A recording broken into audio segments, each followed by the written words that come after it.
What is self-care and why does it matter? It's not something we force ourselves to do. They are activities and practices we do on a regular basis to reduce stress and increase well-being. It refuels us physically, mentally, emotionally, and spiritually. College stress, especially at Cal Maritime, is demanding. Self-care is unique for everyone, and I encourage everyone to experiment what works for them. Our Resiliency peers have been working on a series called Self-Care Sundays. They share a little bit of their lives and what they do for self-care during these weird and unusual times. If you would like to share what you do for self-care, contact us at resiliency@csum.edu to be featured on our Instagram page. We would like to know what refuels you spiritually, mentally, emotionally, and physically. Let us know. Please like and follow the Peer Health Educators Instagram page at maritime_PHE.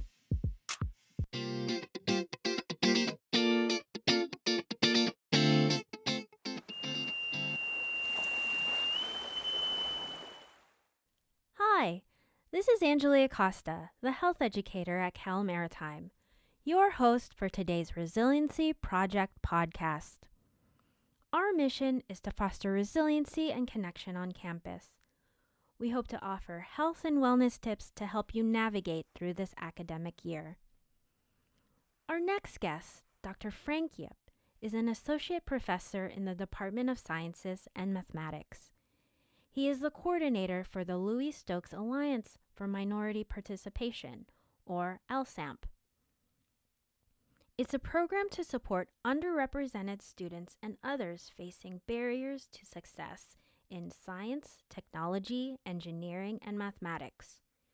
You can check this website out at www.csum.edu/LSAMP. Dr. Yip shares his resiliency story as a first-generation Mexican-Chinese college graduate, his experience during the fire that happened last year on campus, and teaching during the coronavirus pandemic. Here is Dr. Yip and our resiliency peers, Andre Jang and Kent Suzuki. Good afternoon. On today's Resiliency Peers podcast, we have Dr. Frank Yip, an associate professor in the Departments of Science and Math, who enjoys teaching the incoming students at CMA. Thank you for being here today. Thank you for having me, Andre. Yeah.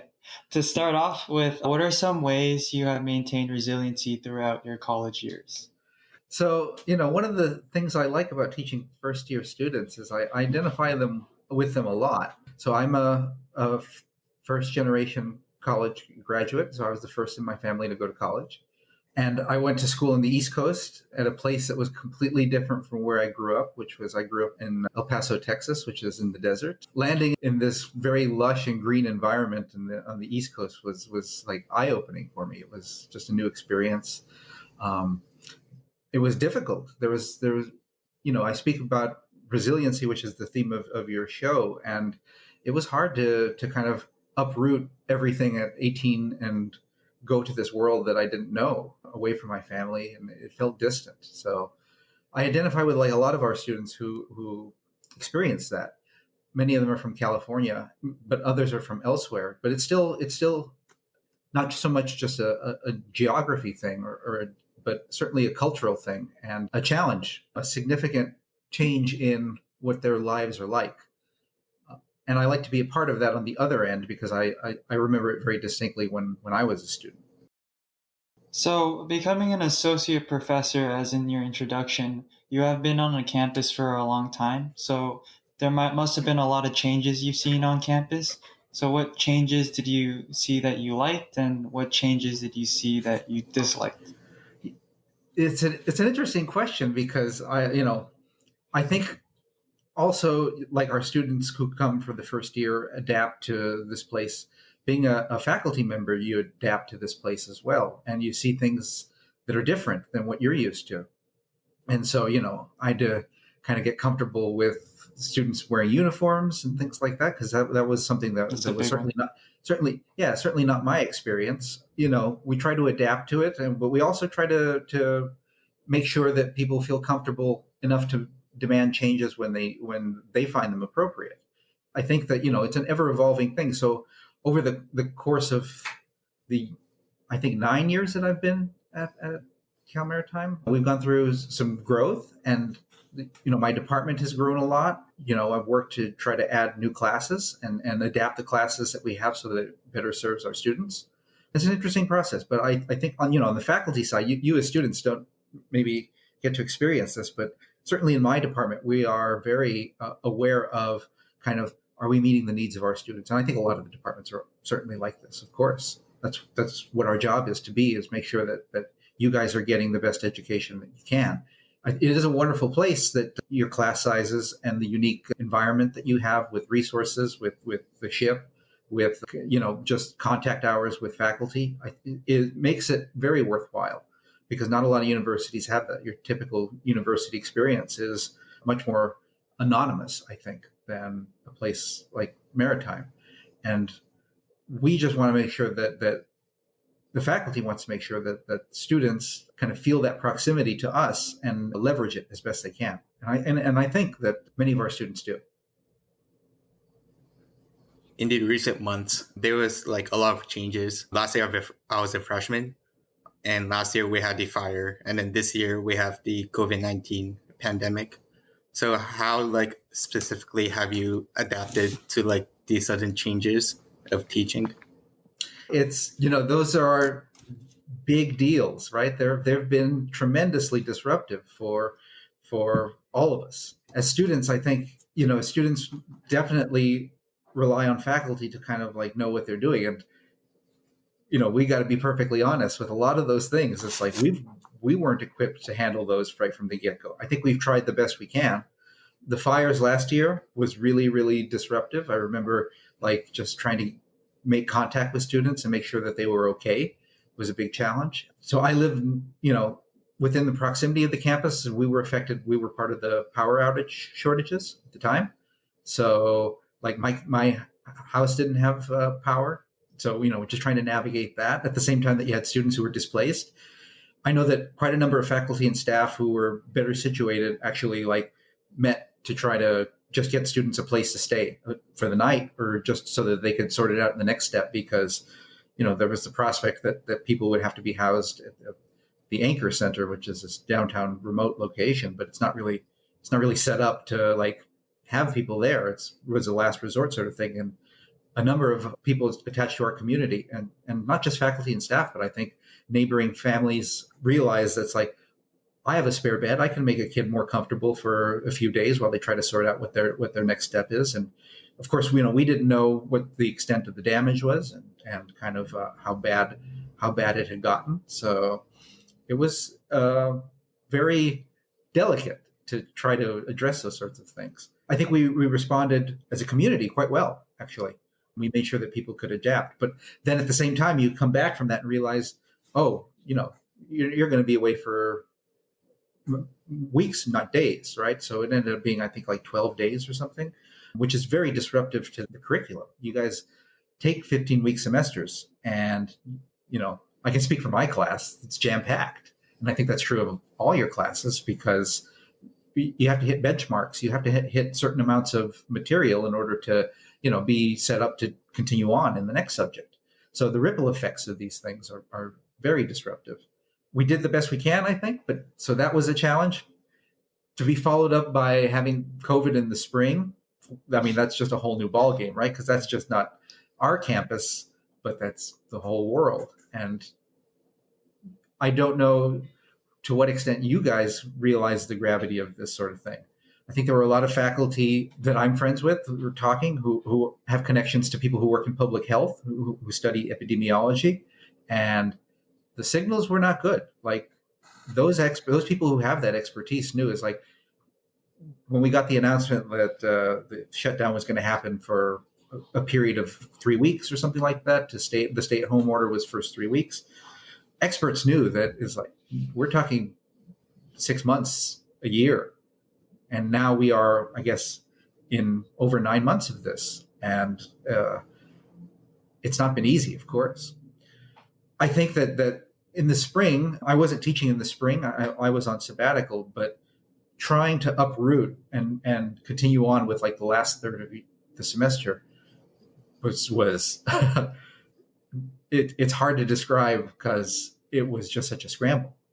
Much like it was kind of with the fires, but on a grander scale and a more disruptive sort of thing. And at the same time, just daily life. You could see, if you remember those days where it was, lines at stores and, people panicking about toilet paper and things like that. It was crazy. We're in different phases of that now. It's very scary that as we record this, the growth is beyond what we've seen before in the past, nationwide and really worldwide. So it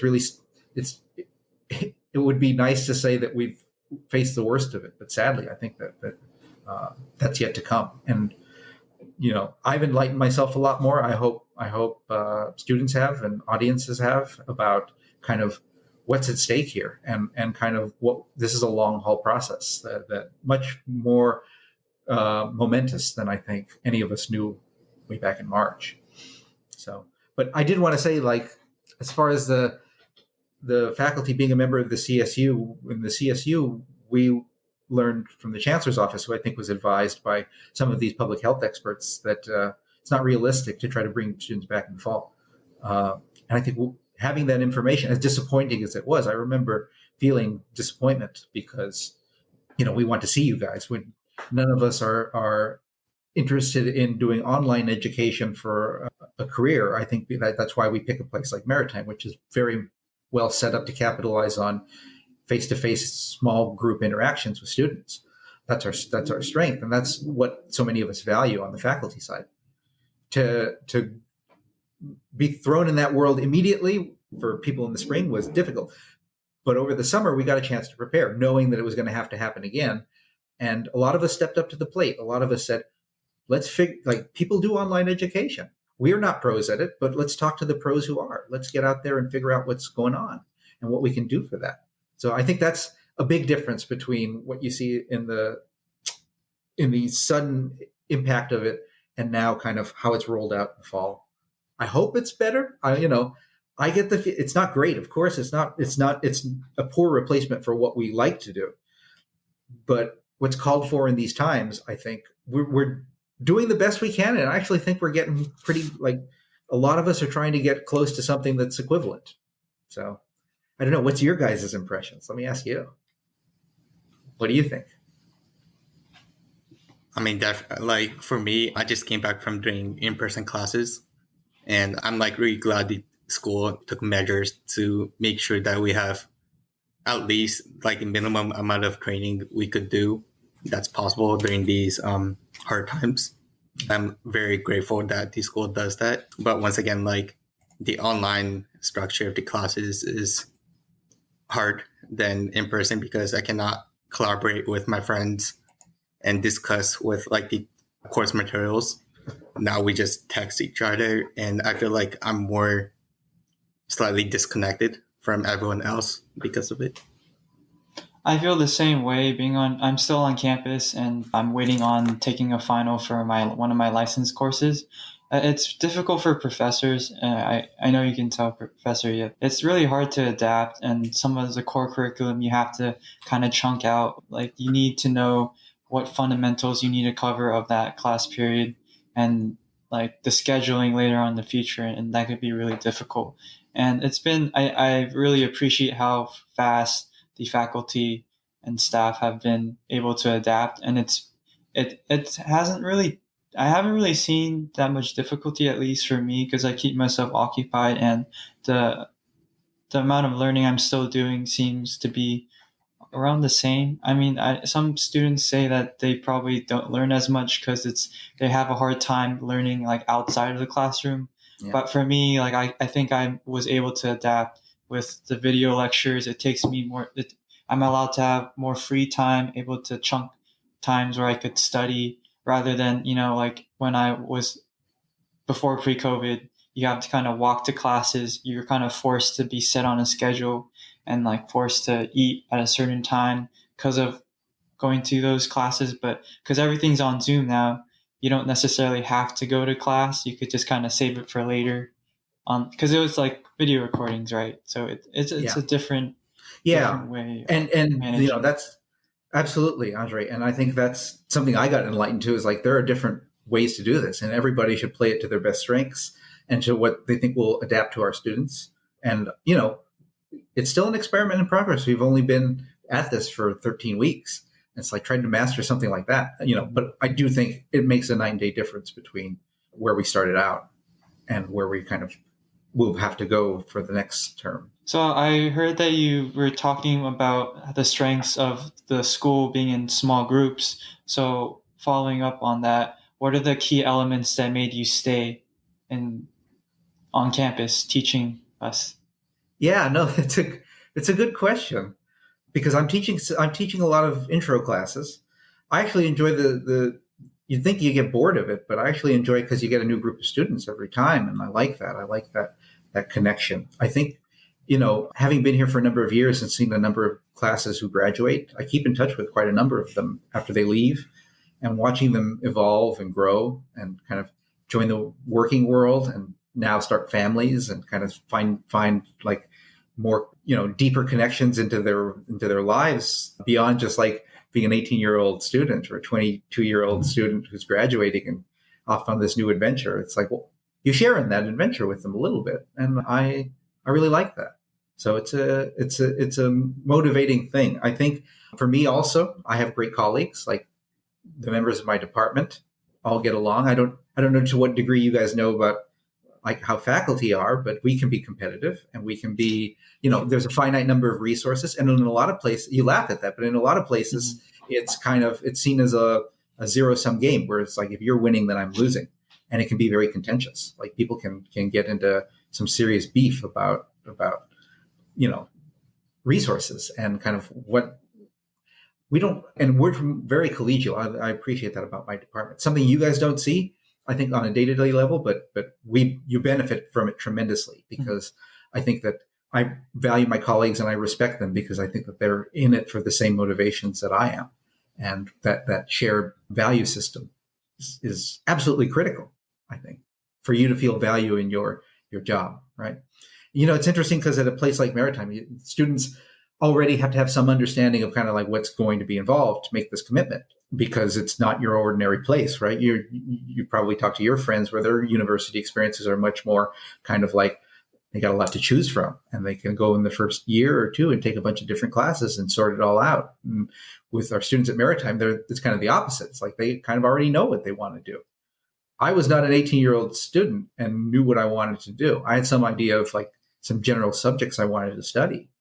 And I benefited from an environment where it's like I could try different things, but I settled on something very quickly, kind of fell in love with it. Maritime students, some of them come here and they're like, I love this. I already knew I was going to do this. And that's remarkable. It's kind of remarkable. It's definitely not your traditional kind of university sort of experience. And for a lot of us in the faculty, we're trying to find the balance of the two. We're trying to find the best of both worlds, which is like the one that preserves kind of like this dedicated study field and maritime things, but also give them kind of more relevance and connection to like how other universities offer options and give and like enlighten you in other ways. Because so much of what I've realized about teaching students, especially from the beginning, from the first time that they come in here, when they really are like, don't know how college works, don't know how much more individual and how much more responsible one person has to be for their own learning. It's on you now. Like if you don't have competency, then you're not going to advance. In fact, it's detrimental to try to advance you, because you're just going to get stuck. You won't know what you need to know to move on, and then you end up in this netherworld. I think for a lot of students to kind of like experience that at the beginning is kind of interesting to follow and watch them kind of adapt and grow with it. And it's something I really appreciate. But I guess my point was that I didn't know I was going to be doing this. And so many of our students think that they're going to be doing this, but things change quickly. You guys live in a world where the world changes rapidly, incredibly rapidly. Gone are the days where it's like people used to say, I'll go work at this job. It's going to be the same job that my dad had, my grandfather had. That wasn't that long ago. They kind of, you could count on kind of a plant or a town having an industry that was stable. Things move so fast nowadays that you don't know what career you're going to be doing. in the next 10 years? No, I don't know either. Nobody knows because it goes so fast. Technology has just made it so that you have to be adaptable. That's what a university should be doing. Aside from teaching you what your major is, we should teach you how to get out of your major when it's necessary. In other words, how to grow and adapt for something that's unexpected. That's the purpose of the general education classes that you guys take. It's to round you out so that you're not just vocationally, that no degree plan is just kind of like preparing you for just one industry, because that's actually a detriment. The industries change rapidly, and you might find that it's not for you, and you might want to do something else. And giving you lots of tools to adapt is the job of the faculty. And, I think many of my colleagues see that relevance and significance is incredibly important, because nobody knows what's written in the next 10 years about what these industries look like, what your jobs are going to look like, right? And you have to be able to deal with curveballs. Giving you the ability to think is precisely the greatest tool we can, and that's what we try to convey to you. So I noticed you said having closer relationships with students and even alumni. So I was wondering, and also before pre-COVID, I noticed, you would eat lunch with me and other students, have like a friendly conversation. So what would be like the easiest, or what would be like an advice that you can give for ways for students and professors to form closer relationships to benefit both parties? That's a great question, because I don't know how it is with students, but I remember in my experience, it's like the professors seem kind of unrelatable at times, or can intimidating, or just kind of like, this person's not going to care about me. That happens less, I think, at a place like Maritime, because we're close. Like, just as far as like, you get to see me and we walk around in the classes when we teach, and you're just like, your proximity is just different. You go to office hours here, like, you might just get to be able to talk to somebody for 20, 30 minutes. That's impossible to do at a big university, right? Office hours there are the sizes of people's classes here. So it's remarkable. I'd say for students to realize it's like, we've been there. We've been you. We've sat where you sat, and we've gone through the trials and tribulations that you have, and we understand them. We also like try to advise you to say, it's like, it's not unusual for you to say, it's like, I got to study 3 hours in calculus and 3 hours in chemistry, and balance all of that, because it's a lot of time management that's important. But we've had to navigate the same things. So you guys keep like maybe like a Google Calendar or something like that, or on your phone or things like that. When I was a kid, we did paper calendars. I still do a paper calendar, so I'm showing that to you guys now. They're laughing at me on the podcast. So no, the way I catch up with like through Post-it notes, I'm kind of old school too. See, yeah, I did Post-it notes too when I was a student, right? Highlighters. Do you highlight things? No, yeah? I just cross them out. That's it's really serious. If you got a Post-it note and then you actually highlight them. Exactly. Priorities. But it's organizational sorts of things. Anyway, we're getting far from the question you asked me, which was kind of like, how do you make these connections? I think approach your faculty, discuss with them. They're keen to talk to you, I'm sure, about what interests you and what you like then. And it's like, if something strikes your fancy, if it's like you saw something that was cool you want to know about, I think ask them, because they want to talk about it. We love it when you guys ask us questions after class, or you just engage us, or come to office hours and be like, find out, even if it's something about like our experience. It's like, what was it like when you went to school and you took this class? And I can tell you, it's like, oh, I was stressed out of my mind. It was crazy. I had to like, do all this. I was in the library till midnight and all this work. It's like, you guys need to know that we did that. But none of us, I think, for none of us did it fall in our lap. We had to work. We had to struggle for it. And we appreciate that you guys have to do that too. So like, we want you to be successful at that. And being able to describe our shared experiences is kind of the tie that binds us. And I appreciate that. So reach out to us. It's like, and I think a lot of us do make efforts to kind of like, even standing in line for a cup of coffee or something like that, just talk to students and find out, hey, how's it going? Especially the ones that were in my classes, because I know them. It's like, how you doing with this class? I know your curriculum, right? Again, there's only a few of them to know on this campus. And so you get to appreciate that. Like, I haven't taken a lot of the classes you have, but I can anticipate what's going to be in them. And that's what makes it good about the curricula that we present, is like, here's exactly what you're going to need to know to move on to the next level. Whether you believe it in the minute or not is one thing, but you're going to find out that it is. It wasn't lies that we said that, no, this is why you got to, be strong in this. This is a foundational sort of thing that you're going to try to build on top of. And yeah, Andre, you're a senior now, so right? That's like, that stuff is important. So you said that you're a minority during your college days. So that leads me to ask you why you took the position as a chairman for CMA's Louis Stokes Alliance for Minority Participations, or LSAMP program on our campus. What made you take this role, and what's this program all about? Because I know some students still don't know what LSAMP is. So it's the Louis Stokes Alliance for Minority Participation. This is a National Science Foundation initiative that started in the 90s to kind of increase underrepresented students in STEM. So it's something that's near and dear to my heart because I identify as Mexican American. My family's descent is Chinese and Mexican, but I grew up in a bilingual household. My mother only spoke Spanish. So, all of us spoke Spanish in the home. And like where I'm from, like you go to the grocery store, you speak Spanish, right? It's on the border. It's like you cross the street and then you're in Mexico. And, we go visit our family there all the time. Like you might go visit your family across town. For us, across town was in a different country, but it was right there. So it's a unique place to grow up with this international kind of experience. And I like that getting put in a new world where it's like I became keenly aware that like the culture where I went to school was different. And that's probably the experience for some of the students at Maritime as well. Like you find it's different, it's challenging. It's not what you're used to, and it can make you feel isolated. So I appreciate like being an LSAMP coordinator because I believe in the mission. I believe I'm one of the people who programs like this aid and help. And I benefited from some things like programs like this when I was a student. And I think that these things are really important because, it's well demonstrated that little things like just seeing somebody who looks like you or somebody you identify a little bit with in a successful position can be incredibly important to not demotivate somebody. If you feel like nobody around you gets you, or you can't achieve a status of somebody who is prominent in front of you, then that's really isolating.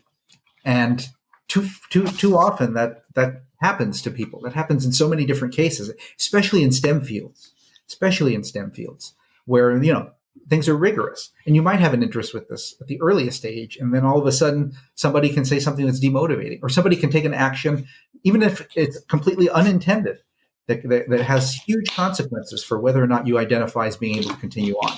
And I don't mean consciously, I mean subconsciously. I mean like an awareness that like nobody in this room looks like me, so what am I doing here? Man, that's a terrible feeling. That's a terrible feeling. I've experienced it. I believe probably a number of our students have experienced it. We have to do better on that. And that's kind of what I'm interested in. It's part of the advocacy that I like about my position at Maritime is I get to do that. It's we don't often have the most resources, but we believe in the necessity of it. And as somebody who went to college and found myself like, is this place for me? Is this kind of, am I supposed to be here? Those are weighty questions that interfere with your ability. And what we're trying to avoid is a spiral that kind of like that preoccupation and doubt leads to like not being able to concentrate, not being successful. And then it just feeds on itself. And that's really bad. And a lot of people go down that route. It's a shame. We need to be at every point that we can to say, it's like, let's just take a step back, pump the brakes, and figure out like what it is that's maybe preventing your success. Oftentimes it's preparatory, oftentimes it's motivational. But what it can't be is cultural. It can't be cultural. Can't tolerate that because that's an artifice, right? It's an artifice that it's a human construct that doesn't really exist, and it shouldn't. And I'm 100% committed to making sure that it's not. And I think our students appreciate that as well when they find the benefits of it. So if Thanks for the mention of LSAMP. If people are interested, they can go to our campus webpage. It's csum.edu/LSAMP and read more about it. And if you have an application, there are instructions for how to do that. So thank you. So that's all the time we have today. But before you go, we'll do a lightning round. We will be asking 10 questions, and you have to answer them as fast as possible. And yes, you will be timed. So what we're doing for later on is we're going to have like a first place, second place, third. Like we're going to have a list of people. So you'll be first place regardless. How are we evaluated? Like in how fast we answer them, or how correct we are? Well, we'll wait both of them. I have no idea what you're about to ask me, so I don't know. They're really quick questions. As soon as you start answering the first question, I'll put the timer on. Okay. Yeah. So I'll ask the first 5 questions. Then if I don't answer, the timer won't start. This podcast will just go on forever. But maybe that defeats the purpose of the lightning round. Yes. Right? Oh, okay. I'll play your game. Yeah, and then Kent will ask the 5. The other 5. Okay. Yes. Okay. All right. So I guess the first question is best year at Cal Maritime. These are not conducive to lightning round because I got to think about these things. 2016 was the first year that my graduating class, like I started with them as freshmen. They started at the same time I started, which was really interesting. And boy, I have a lot of memorable interactions with students there who I still keep in touch with. Yeah. So that answered my second question because I was going to ask why was it the best year? So you already answered that. So the third question is, what's your favorite food? What's my favorite food? Oh, geez, that's a good question. I like enchiladas a lot. Yeah, so it's Mexican food. I make a lot of Mexican food at home. Again, where I'm from in the hometown, my hometown has got the best Mexican food. Everybody says that, but I'm right. So. Okay, and the next question is your favorite color. I don't know that I have a favorite color, but I guess what my closet has a lot of, drab color. I guess blue. Why not? And then my last question for me is favorite topic to read on a nice day. Favorite topic to read on a nice day. Yeah, it is pretty nice out today. It is pretty nice out today. Nonfiction or fiction? Are you like? I don't know. I read a lot of news. I read a lot of like politics. I read a lot of those sorts of things. But yeah, I don't know if I answered your question. No, that works. Like that works. Yeah. That works. Okay. My first question is, where are you from? So I'm from El Paso, Texas. So I can tell you more about it. It's the biggest international metropolitan area in the world because El Paso and Ciudad Juarez, which is on the Mexican side, are contiguous. There's no border between them. Like, I guess people think San Diego and Tijuana are close together. Well, El Paso and Juarez are one downtown, take a bridge, you're in the next downtown. So it's the biggest populated area on a border in the world. There's about a million people in El Paso and about 2.5 million in Juarez. My second question is, what is your favorite thing to study?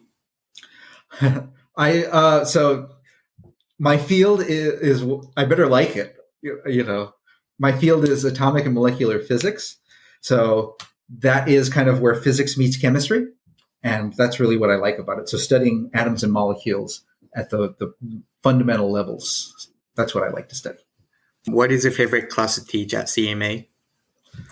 I don't get to teach a lot of different classes, especially in my field. I really like, actually, in the last few years, I taught computer programming for the engineers, which was, they learned MATLAB programming because my work is a computational scientist. So I do a lot of computer programming. They learn MATLAB. I learned MATLAB when I was like them as an undergrad. And I don't use it like day to day, but I like the subject. I like teaching computer programming. It's a bit like teaching a foreign language.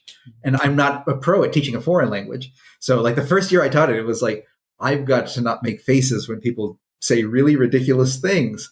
Because I was like, I could see my reaction to like when they'd write their first codes, and it was like, so it was. See, Andre's laughing. It's like, all right, maybe I don't know. I don't know if you were. No, Andre, you were in my second class, so I got to. By that point, I stopped wincing at you guys. I stopped like making like, oh god, horrible faces. I got better at that, but I also like the discovery of it and the creativity of it because it's a bit like teaching somebody how to paint. They go off, they learn the strokes, but then what they can create with it can be very impressive. And I like that. It's not just knowledge; it's a skill. And you think of a lot of our classes at CMA, a lot of them have that component. It's not just knowledge, but it's a skill, and the transferability of those skills. Something like computer programming, it's like, yeah, you learn how to do that, you're going to be well set for life. Like you'll have a career path for sure. So I really like that, and I emphasize that when I teach that class. Fourth question is, what is your favorite place you visited? Favorite place? Oh, that's a good question. I get to travel quite a bit because of my job, like being able to go to scientific conferences and present things. That started out when I was a postdoc. So after I got my PhD, I got to live for 2.5 years in Madrid, Spain, working with a really good atomic molecular physics group there.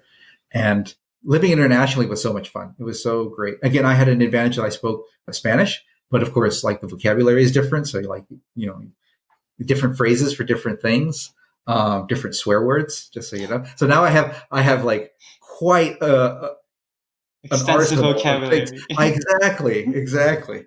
But getting to live abroad for 2.5 years was fantastic. And then a place like Madrid where like I could go and explore much of Europe, and I got a chance to do that. I got to go to most of the European capitals, and I still get to travel, like, part of my job. So before, COVID was obviously difficult. I was planning to go back to Spain to work with my collaborators because I get to do that in the summers for some periods.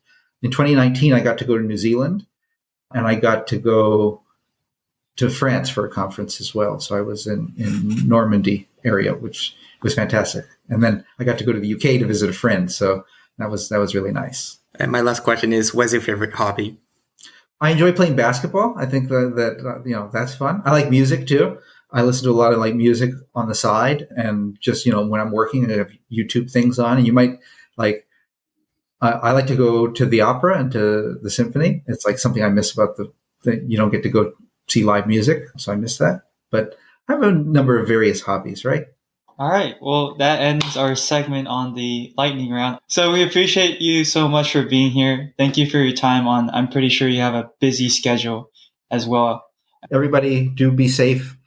Be aware that public health is a public responsibility. It's not just about what you do affects you. It affects everybody. So be safe out there because other people's health and safety depend on it.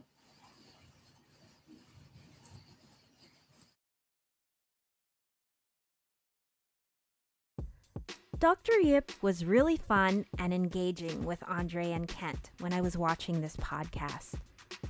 We hope to do another podcast with him soon. You can tell he truly cares about his students. He really connected with Kent and Andre in today's podcast. He is always willing to share experiences about struggles or learn different interests because at one point, he was a student too. On the side note, I also heard through the grapevine he plays a mean game of basketball.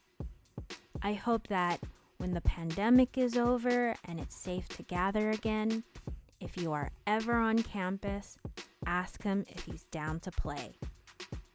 Till next time, be well, stay safe, be healthy.